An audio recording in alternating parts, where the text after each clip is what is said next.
Alright, hi guys, welcome to a new episode. Today I'm going to present you this beautiful knife made by Ken Steigerwald. I'm not going to talk about the maker too much because I have already presented quite a few of his knives in the past. So let's take a closer look to the knife right now.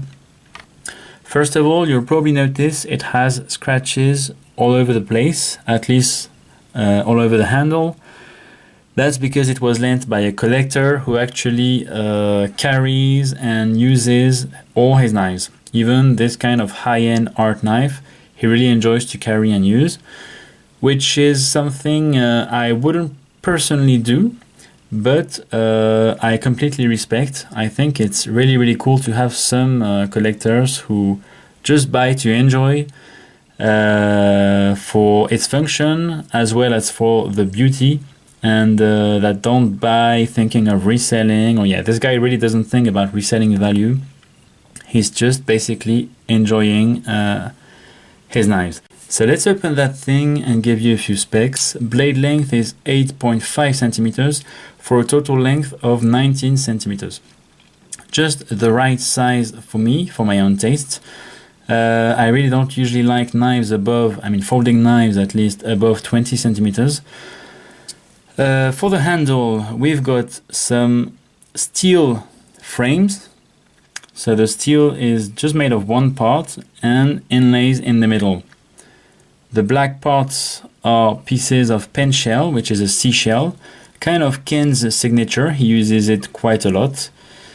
There you've got a little piece of mother of pearl in the middle, and some gold and what I think are steel, maybe white gold, but probably steel inlays or separations, probably I could call them, and pins.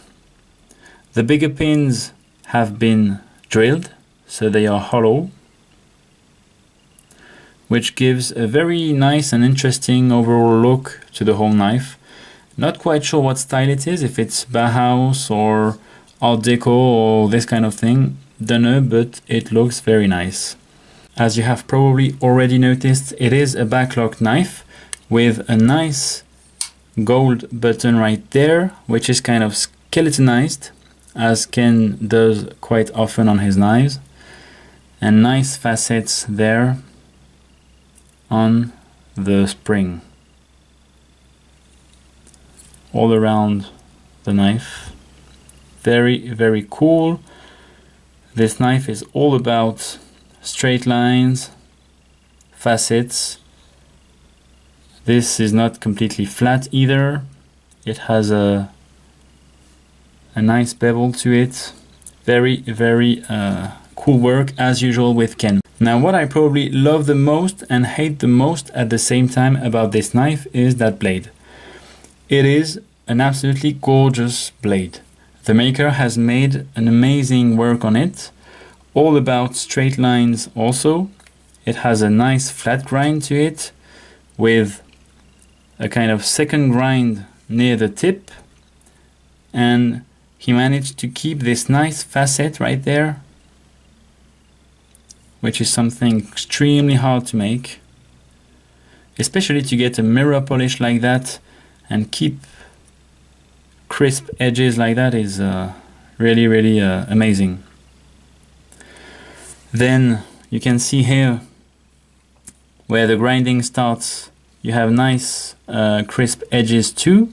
It is really flat where the transition with the ricasso is, something not easy to do either. Very often it will be very slightly rounded. So there you can see with files he has worked that thing. And I like the way the grinding there, the shape of the grinding follows the shape of the handle. Very nice touch. Ken also does that very often. There you've got a nice groove that stops just where the facet is. And little detail is there above the groove. It's not a flat, it's actually a kind of swedge, which is a very tiny swedge. hardly noticeable, but it's there. Really cool. So amazing work on that blade again. But what ruins it all for me is the Damascus. Personally, I very often prefer plain blades. It's very rare that I prefer a knife with Damascus. I'm probably very special because I know Damascus is very trendy and a lot of people like it, and I understand why makers make a lot of, why they use a lot of Damascus at least. But yeah, sometimes I don't mind, although I would prefer it with a plain steel. But on this one, it really ruins it. Ken has done an amazing job on revealing this thing. It has a lot of contrast, and at the same time it's mirror polished, so amazing work. But yeah, it really distracts your eye, and it gets really hard to appreciate every little detail that the maker have worked on. So in that way, it's a shame. Second thing why it's probably a shame to have used this Damascus, and now again it's just my opinion, don't hesitate to let me know what you think in the comments below, but the choice of the Damascus. It is just a simple twist Damascus. It has nothing crazy to it. Now I'm just going to show you one of my knives, which is probably the knife I use the most. It has a twist steel Damascus blade on it, and it looks really similar to Ken's Damascus, at least the one he has used. I'm not quite sure if it's Damascus or if it's Damasteel, sorry, or something else. But yeah, I think it's Damasteel.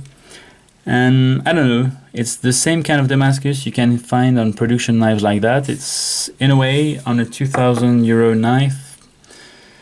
Doesn't feel quite right to me. But again, Ken did an amazing job and the knife really looks amazing. It's just my personal taste. And I wanted to talk about it. So yeah, I think I've said about everything about this knife. Here, Ken's signature as usual. So yeah, I really hope you enjoyed it. Please let me know what you think about the knife in the comments below. And yeah, as usual, I'll catch you in the next episode. Thanks for watching. Bye bye.